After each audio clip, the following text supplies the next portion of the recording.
Pangulong Aquino natuon ang Senate hearing kanina tungkol sa engkwentro sa Mama Sapano. Kung anong oras niya nalaman ang nangyari noong January 25 at kung ano ang kanyang naging tugon nung nalamang napasabak sa bakbakan ng PNP SAF. Idinetalye ni dating PNP Chief General Alan Purisima ang kanyang mga text sa Pangulo at ang mga sagot nito sa kanya.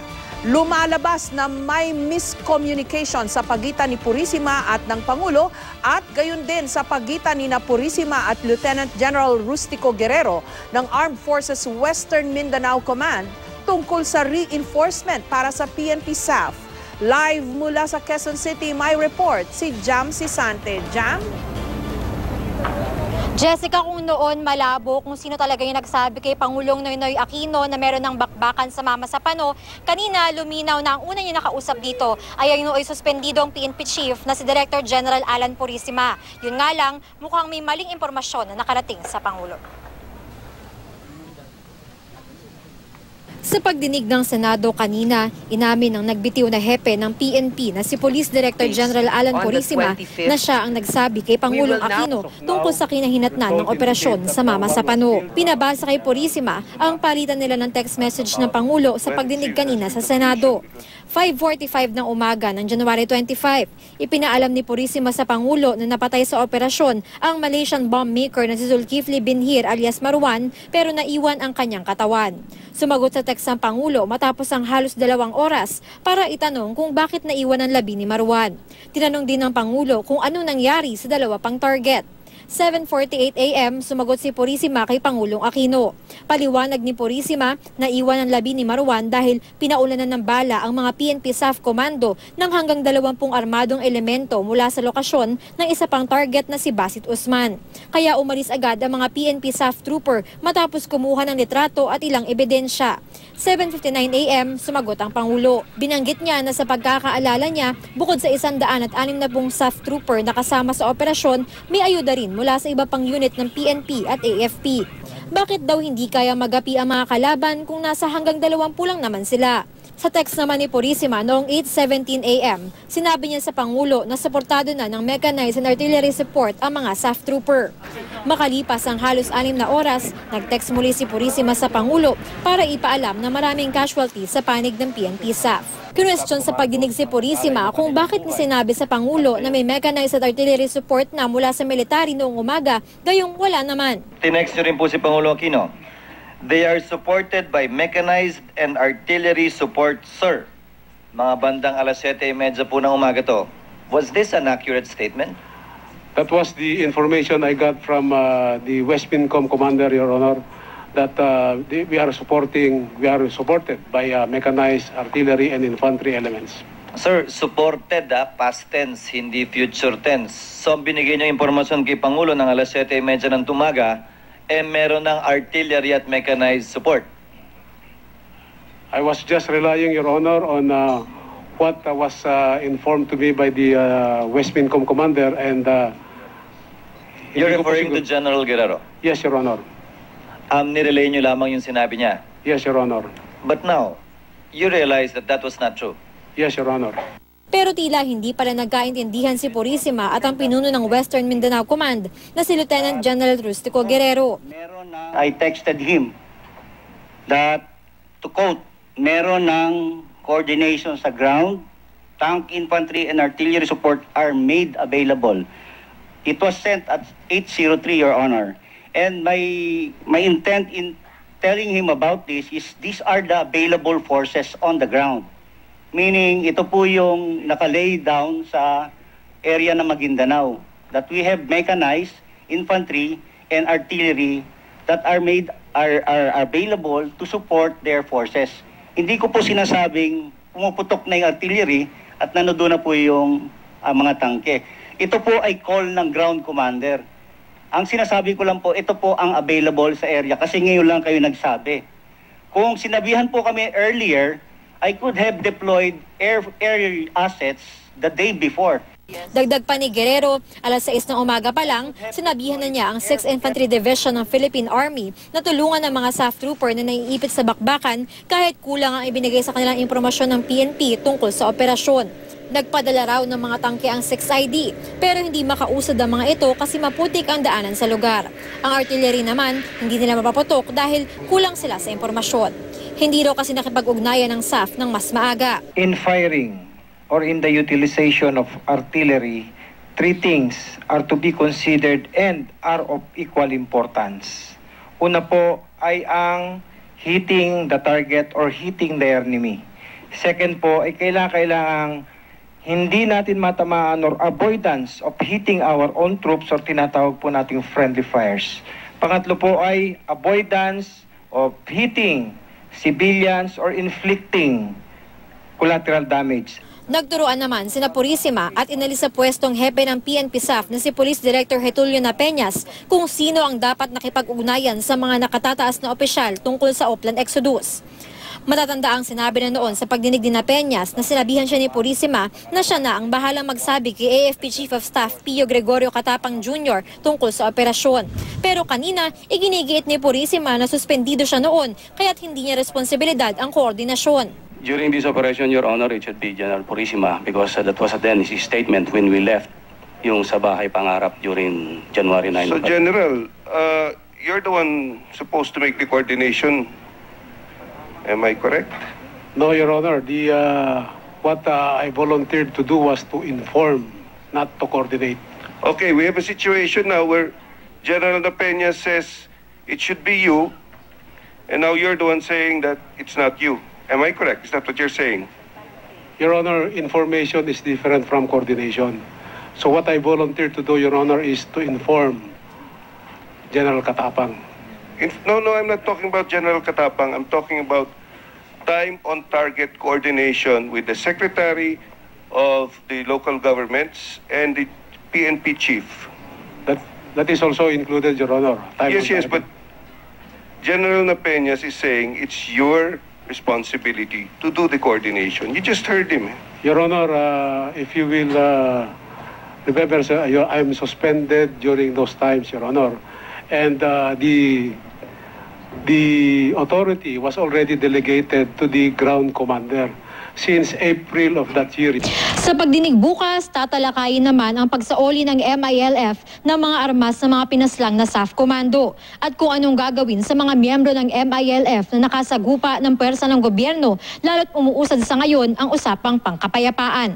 Dahil sa magulong usapin sa naging koordinasyon sa operasyon sa Mama sa Pano, may ilang grupong ipapanawagan ang pagbaba sa pwesto ni Pangulong Aquino sa anibersaryo ng EDSA People Power Revolution sa Miyerkules. Pero hindi raw nangangamba ang Malacanang. Alam mo, si Pinoy na dinaanan yung ganitong klaseng kasaysayan niya at ng kanyang pamilya, duda ako na madali siyang mag-worry. No? Parang lahat ng pwede mong daanan, dinaanan na niya. Huwag nating pilitin na ulitin yung people power ng EDSA 1. Hindi na uulit ang people power. Hindi rin yan na-organisa. Yan ay dumadating na lang. Jessica, bago ang pagpapatuloy ng pagdinig bukas na umaga ay magsasagawa daw muna ang Senado ng isa na namang executive session kung saan imbitado yung mga opisyal ng AFP at PNP para mapag-usapan nila yung kanilang magkakaibang pahayag. Jessica.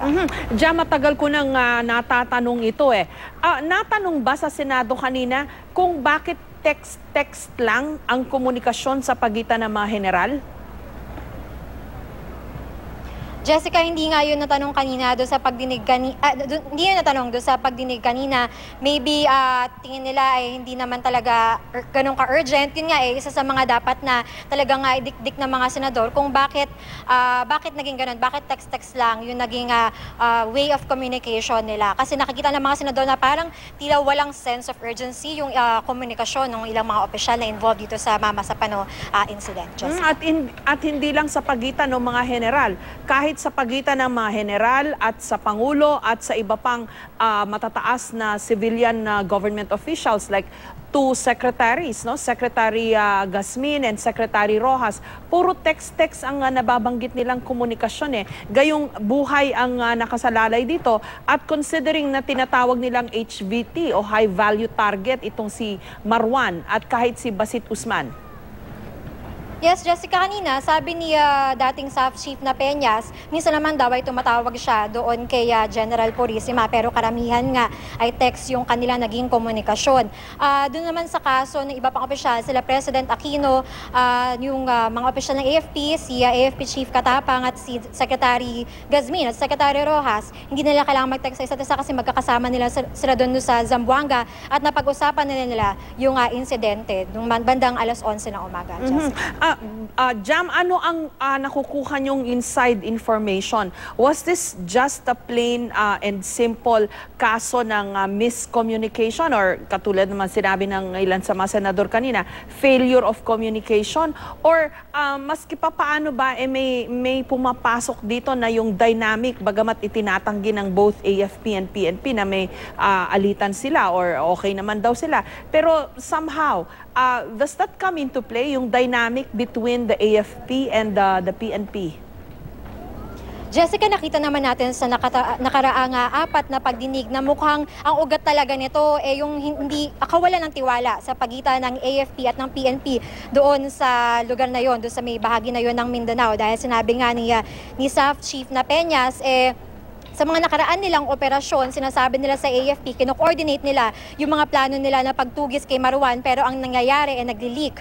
Kaya ang ginawa nila ngayon, hindi sila nakipag-coordinate sa AFP. At yun nga yun, dahil nga dun sa lack of coordination, dun na nagkagulo, kumbaga kulang sa reinforcements or kumbaga walang sapat na impormasyon yung AFP, kaya hindi sila nakapagpadala agad ng reinforcements na agad natutugon doon nga sa SAF na nakakabakbakan na ng MILF at BIFF. Jessica. Kasi lumalabas na on so many levels and on so many points, no? Parang one way yung naging komunikasyon. May text yung isa at sabihin ng kabila, copy.